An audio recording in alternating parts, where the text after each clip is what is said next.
Question number 3, Honourable Trevor Mallard. Further to her answer to question to members number 1 yesterday, did she ascertain whether the individuals asking to appear were former services personnel by reading their submission before deciding whether or not to request their attendance? Jacqui Dean. Thank you. No. The committee decided not to hear from form submitters. However, the committee heard from several former service personnel last week and will hear from several more this week, including a submission from the Royal New Zealand Returned Services Association on behalf of several thousand concerned New Zealanders. The committee will also be hearing from that member on behalf of 30,000 others on the same point as were made in the form submissions. Supplementary question, Honourable Trevor Mallard. In making her decision whether to invite over 700 submitters to give evidence, did she take into consideration whether the Select Committee process should be seen as open and listening as opposed to arrogant and predetermined?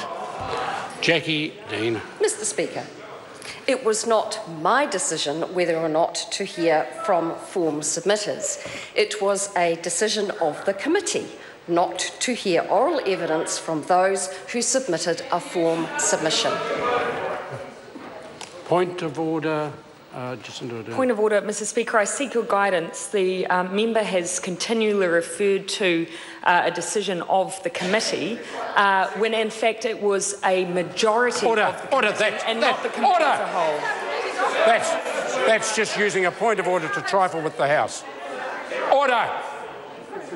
It was a decision of the committee. Whether it was a majority decision or not is not. That's not a point of order. Order. Order. That concludes questions for oral answer. Order. Order. Order. A very good mind to be asking that member to believe. I'm on my feet. I'm about to make an announcement. I don't expect an interchange, which I do acknowledge was both-sided. I have received a letter from the Honourable Labour-Hutt seeking to debate under Standing Order 389 some issues with whānau ora revealed in the report by the Controller and Auditor-General on whānau ora the first 4 years. The release of the report is a particular case of recent occurrence. As an Auditor-General's report, there is no ministerial responsibility for the report, though I do accept that it deals with matters involving ministerial responsibility. The House has in place a procedure to consider reports from officers of Parliament. They stand referred to select committees for consideration and report. Any such select committee report is set down for consideration as a member's order of the day. But this may take some time. Ultimately, a debate on the committee's report may provide an opportunity to consider the quality of the government's response. However, serious issues have been raised. While the release of an Auditor-General report will not always warrant an urgent debate, on this occasion I consider the need to maintain public confidence in programs such as whānau ora justifies the setting aside of the business of the House today.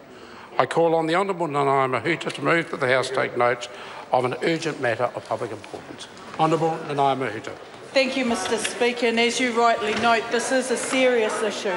When the Auditor-General sought to look at issues around how whānau ora had been funded and the implementation of the policy over the first 4 years, there were a number of things that were raised that I think the House deserves a response on.